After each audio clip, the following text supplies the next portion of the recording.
Morning বন্ধুরা, সকাল সকাল ঘুম থেকে উঠেই সকালের সমস্ত কাজ সেরে চা খেয়েই আমি স্নান করে এসেই ঠাকুর পুজো দিয়ে দিলাম। সকাল সকাল ঠাকুর পুজোটা দিলে মনটাও একটু ভালো লাগে। স্নানের আগে রান্নাঘরে ঢুকলে তো ঠাকুর পুজো দিতে অনেকটাই দেরি হয়ে যায়, তার জন্য আজকে আমি সকাল সকাল পুজোটা দিয়ে দিলাম। এদিকে আমি ডাল সেদ্ধ বসিয়ে দিয়ে কিন্তু ঠাকুর পুজো দিতে গেছি। অনেকে ছোলার ডালটা নিরামিষ করে, কিন্তু আমি আজকে নিরামিষ করব না, পেঁয়াজ রসুন দিয়ে করব। এখানে আমি টমেটো আর ছোলার ডাল সেদ্ধ করে নিয়েছি। এদিকে আমার বর মাছ কাটতে বসে পড়েছে, যেহেতু বেলা হয়ে গেছে, এখন বাজে 10:30। তো বন্ধুরা, তোমরা হয়তো ভাবে বাড়িতে বউ থাকতে বর মাছ কাটছে, কিন্তু যতবার বাড়িতে জ্যান্ত মাছ নিয়ে আসে, আমি সত্যি কথা বলতে আমি জ্যান্ত মাছ কাটতে পারি না, তার জন্যই আমার বরেই কেটে দেয়। এখানে 2টো ডিম সেদ্ধ করে নিয়েছি দুপুরের জন্য। এদিকে কড়াইও বসিয়ে দিয়েছি, ডালটা আগে তড়কা দেব। তো এখানে আমি পেস্ট করে নিয়েছি পোস্ত, আদা, রসুন, কাঁচা লঙ্কা মাছের জন্য। এখানেও সেম আদা, রসুন, কাঁচা লঙ্কা থেতো করে নিয়েছি, ডালটাকে আগে তড়কা দেব তার জন্যই। তো মাছ কেটে ধুয়ে এনে দিল, আমি নুন হলুদ মাখিয়ে রেখে দিয়েছি। এখানে আমি টমেটো পেঁয়াজগুলি কেটে নিয়েছি। এইদিকে 2টো গাজর খাবো বলে আমি কেটে নিয়েছি। আমি একটা রেসিপি বানিয়েছি, সেটা হলো কচু পাতার চাটনি রেসিপি। তো কচু পাতাটাকে প্রথমে আমি সেদ্ধ করে নিয়ে পেস্ট করে নিয়েছি, তারপর রসুন, কাঁচা লঙ্কা, পেঁয়াজ, কালো জিরে ফোড়ন দিয়ে তড়কা দিয়েছি। কচু পাতার চাটনিটা আমি নামিয়ে নিয়েছি, এখন আমি ডালটা তড়কা দেব। তো বন্ধুরা, রান্নাঘরের স্ল্যাপের অবস্থাটা দেখো, রান্নাঘরের অবস্থাটা একবারে এলোমেলো হয়ে আছে। তো এইসবগুলোকে ইগনোর করো বন্ধুরা, তোমরা শুধু রান্নার ভিডিওটা দেখো। এখানে আমি দিয়ে দিচ্ছি শুকনো লঙ্কা আর তেজপাতা, আর দিয়ে দিব সামান্য গোটা জিরে। তো বন্ধুরা, ভাত আর চাটনি হয়ে গেছে, শুধু ডালটা তড়কা দিব আর মাছটা বানিয়ে নিলেই রান্না কমপ্লিট। অনেকে ছোলার ডালটা ভাতের সাথে খায় না, কিন্তু আমরা আবার খাই। অনেকে রুটির সাথে লুচির সাথে খেতে বেশি ভালোবাসে, কিন্তু আমরা ভাতের সাথেও ছোলার ডাল খাই। এদিকে আমি মশলাটাকে ভালো করে ভেজে নিচ্ছি। এরপর ভেজে নেওয়ার পরে আমি সামান্য দিয়ে দিয়েছি পেঁয়াজ কুচি। বন্ধুরা, মাছের জন্য আমি বেশি টমেটো কেটে ফেলেছি, এত টমেটো লাগবে না, বেশি হয়ে যাবে, তার জন্য আরেকটু আমি টমেটো ডালের তরকাতে দিয়ে দিলাম। মশলাটাকে ভেজে নেওয়ার পরে আমি দিয়ে দিচ্ছি 1 চামচ হলুদ, দিয়ে দিচ্ছি সামান্য কাশ্মীরি লঙ্কার গুঁড়ো, আর দিয়ে দিলাম সামান্য জিরে গুঁড়ো। হলুদ, জিরে, লঙ্কার গুঁড়োটা আমি পরে দিলাম, তার কারণ আগে দিলে বেশি ভাজা হয়ে যায়, একটু তেতো তেতো লাগে, তার জন্যে আমি পরে দিয়েছি। তো বন্ধুরা, ছোলার ডালের কিন্তু মশলাটা যত ভালো করে ভেজে নেবে বা কষিয়ে নেবে একই ব্যাপার, কিন্তু ডালটা ততটাই খেতে টেস্টি হয়। বন্ধুরা, এখানে কিন্তু আমি 2 বেলার ডাল একসাথেই বানিয়ে নিচ্ছি, দুপুরের জন্য আর রাত্রের জন্য। রাত্রে তাহলে কোনো টেনশন থাকে না রান্নার, রাত্রে শুধু ভাত বা রুটি করলেই হয়ে যায়। আমি এখানে দিয়ে দিলাম বন্ধুরা ডালে বাদশা গরম মশলা নামানোর আগে।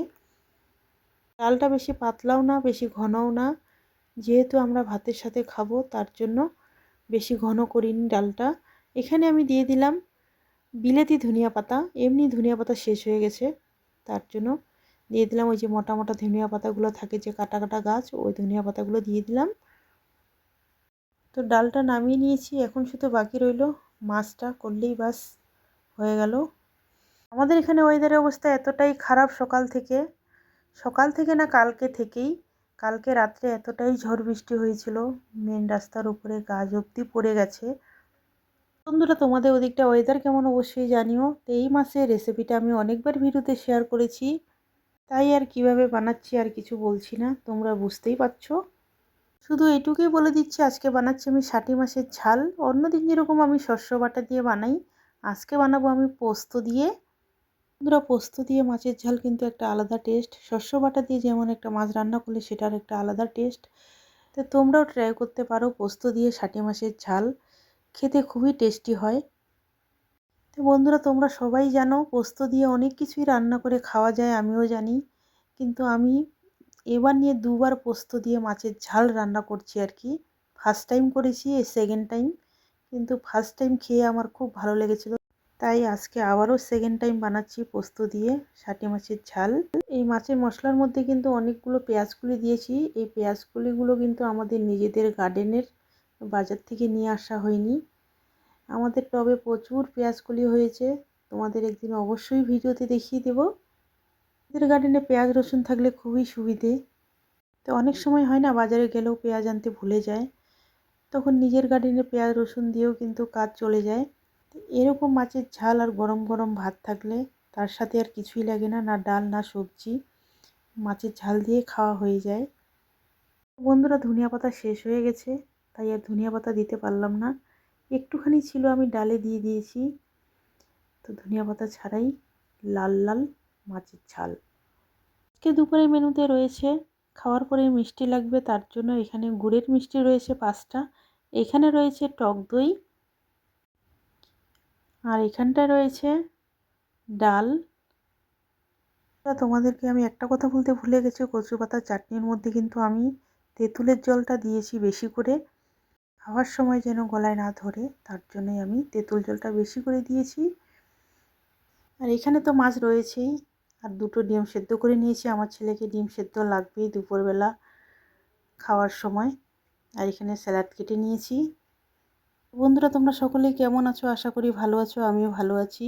এই কথাটা আমার ভিডিওর শুরুতেই বলা উচিত ছিল, কিন্তু আমি ভিডিও লাস্টে বলছি, তার জন্য সরি। সন্ধ্যা বন্ধুরা, ভাবছিলাম রাত্রেবেলা রুটি করব, কিন্তু রুটি আর করলাম না। ভাবছি একটু লুচি বানিয়ে নিই, যেহেতু ছোলার ডাল রয়েছেই, তার জন্য লুচি বানাবো কয়েকটা রাত্রের জন্য। ছোলার ডালের সাথে কিন্তু লুচিটাই খেতে বেশ ভালো লাগে, তার জন্য আর রুটি করলাম না, লুচি বানিয়ে নিয়েছি। তো বন্ধুরা, ভিডিওটা এখানেই শেষ করছি, দেখা হচ্ছে আবার নতুন ভিডিওর সাথে। Good night.